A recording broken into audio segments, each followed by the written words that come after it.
안녕하세요.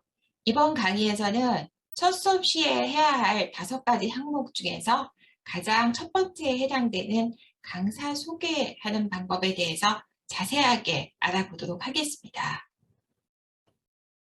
먼저 강사 소개를 왜 하는지, 그 목적, 그리고 강사 소개를 어떻게 하면 그 목적에 맞게 할 수 있는지 방법에 대해서 자세하게 알아볼 거고요.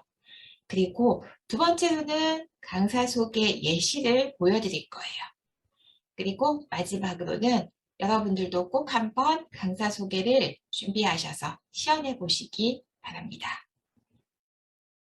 강사 소개의 목적과 강사 소개에서 다루어야 할 내용, 그리고 소개 예시를 보여드릴 텐데요. 강사를 소개하는 목적이 무엇일까요? 왜 강의를 하는 데 있어서 강사가 자기소개를 해야 할까요? 실제로 강의를 하실 때 보면 대부분의 강사님들은 첫날 자기소개를 하시는데 이 부분을 생략하시는 분들도 계세요. 강사 소개를 하는 것이 좀 어색하기도 하고 결면적어서 하지 않는다고 하시는 분들이 있는데요.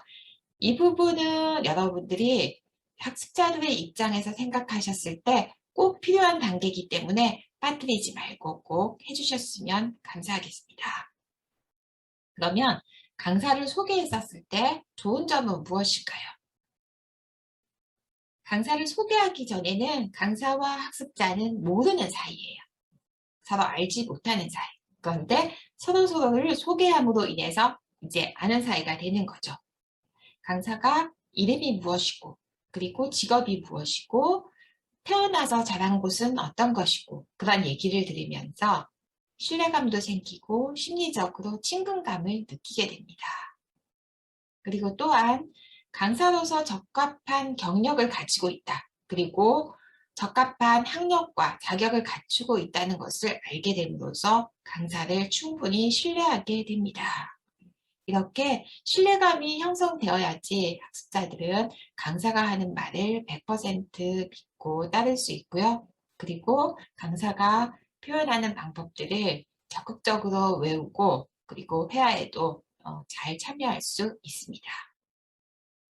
그러면 이렇게 강사가 학습자에게 신뢰감을 주기 위해서는 어떤 내용들을 말해야 할까요? 보통 결혼 이주 여성들이 강사 소개를 할 때 들어보면 한국에 온 지 몇 년이 되었다든지 아이가 몇 명 있다든지 또는 결혼을 했다든지 이런 얘기들을 많이 하시는 경우가 있는데요. 그런 개인적인 이야기는 다루지 않는 것이 좋습니다. 여러분들에게는 굉장히 중요한 그런 내용일지 모르겠지만 학생들은 강사가 나를 가르치기에 적합한 사람인지 거기에 가장 궁금한 포인트가 모여있기 때문에 학습자들에게 내가 충분히 여러분들을 가르칠 수 있는 강사로서 적합한 인물이다 라는 것을 어필해야 되는데요.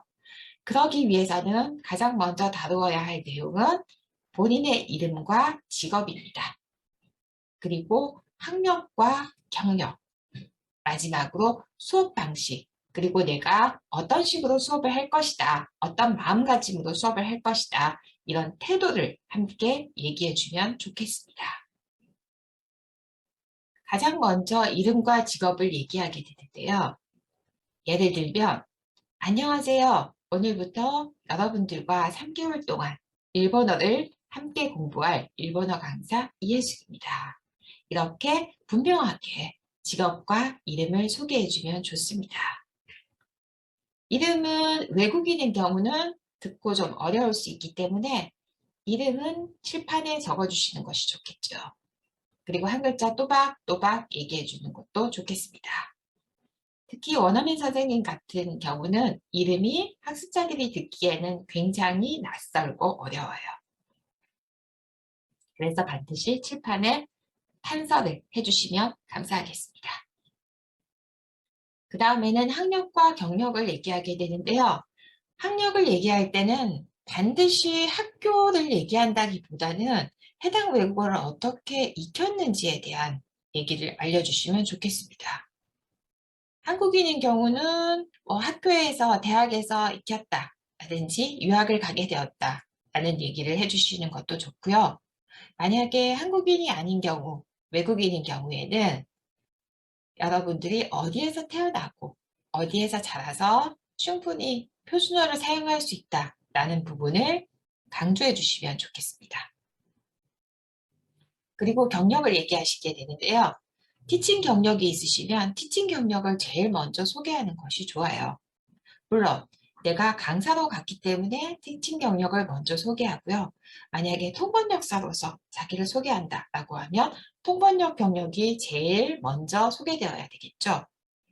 이렇게 강사로서는 티칭 경력을 먼저 소개하고 만약에 티칭 경력이 없다면 연관성이 높은 순서대로 소개를 하시면 되는데요. 외국어를 이용해서 일을 했었던 경력, 즉 통역이라든지 번역 경력이 있으면 얘기해 주시고요. 그것도 없으시다면 사무 경력 등의 순서대로 자신을 소개하시면 됩니다.